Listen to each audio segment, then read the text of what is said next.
Today I am going to present the comparative data about the outcomes of PTMC versus mitral valve replacement and what data says.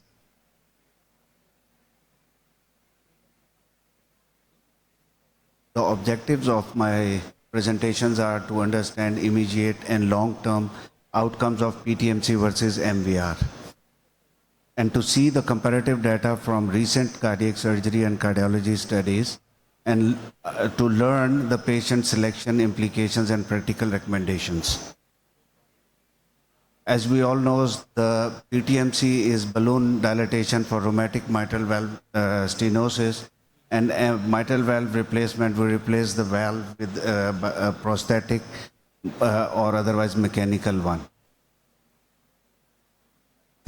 Both of these procedures are, we know, done in the cases of mitral stenosis, and the major cause of mitral stenosis we know is rheumatic heart disease. These are the two procedures. On the left side, balloon inflation of the valve that is stenosed, and in the second slide, it is mitral valve replacement with mechanical one. As we all know, America and European countries have eradicated the rheumatic heart disease almost 100%. But in Asia, especially, it is very alarming to see that in Pakistan, the incidence of rheumatic heart disease is very high. It is about 5 to 8 per 1,000 persons. And WHO regional data says that this disease is declining, but there is still a substantial burden, and we have to address it by early detection and penicillin prophylaxis. So this shows the patient selection and practical points. If the patient came to us with mitral stenosis, what should we do? Either to go for PTMC or MVR. If the patient has got rheumatic mitral stenosis with a pliable valve, PTMC is preferred. Similarly, if severe calcification and significant subvalvular disease, we go for mitral valve replacement. If the patient has got low Wilkins score and with the favorable anatomy, we go for PTMC. Similarly, if the patient has got high Wilkins score and have LA thrombus, mitral valve replacement is preferred.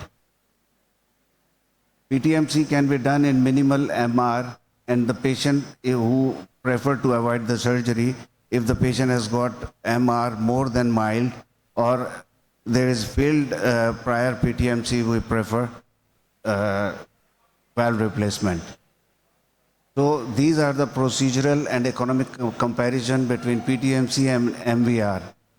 For PTMC, we use the percutaneous transeptal approach, and for mitral valve replacement, we use open heart technique, and coronary bypass is required for that. In PTMC, there is local or mild sedation, but for MVR, general anesthesia. Similarly, the hospital stay in PTMC is 2 to 3 days, while MVR 7 to 10 days.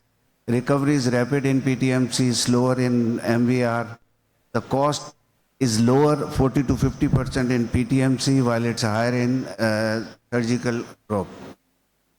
If we see the durability, it's 5 to 10 years in PTMC, and for mechanical valve, it's more than 20 years.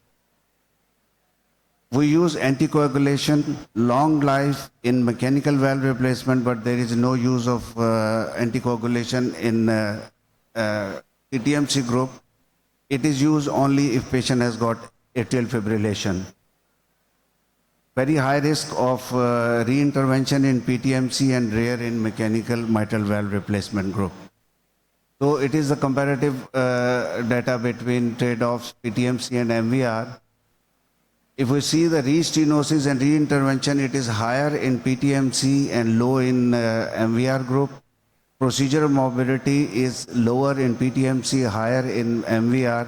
Anticoagulation is not required for PTMC, and long life anticoagulation is required in mitral valve replacement cases. The valve durability, as there is no valve used in PTMC, But re-intervention is more in cases of PTMC, while it's excellent in mitral valve, especially the mechanical ones. The prosthesis-related events, there is no prosthesis-related event in PTMC, and it is there in valve replacement group, that is prosthetic valve thrombosis, endocarditis, and degeneration. So these are the outcomes, comparison between mitral valve and PTMC. All are around equal, but re-intervention rate is very higher in PTMC group, that is 15 to 30%, and it is less than 10% in case of mitral valve replacement with the mechanical valve. So this is the recommendation of European Society of Cardiology 2021. PTMC is class 1 level B for symptomatic severe rheumatic mitral valve stenosis with favorable anatomy, while MVR should be considered class 1 but level C in valve valve morphology unsuitable for PTMC, and concomitant cardiac surgery is required. For those patients who came to us with mitral valve stenosis, we should have a heart team meeting. That is essential to see the re-intervention risk versus prosthesis and anticoagulation trade-offs. So the limitation of this research was heterogeneity in the patient selection, valve pathology, and era of studies. No contemporary randomized trials directly compare Inevo balloon PTMC versus modern bioprosthetic mitral valve replacement. Need for multi-center registry updates for endemic regions. This is one of the journals which I found from Thailand that concludes that primary outcome occurred in PTMC group more than MVR group, which was driven by re-intervention. However, all-cause mortality, the stroke or systemic embolism and heart failure or hospitalization were not significantly different. These are the few references. So overall, if we want to see, both the procedures are beneficial for the symptomatic patients who have got mitral stenosis. PTMC is preferred for the suitable anatomy, MVR for the complex or advanced disease. Each has its own role and timing in patient care. Thank you.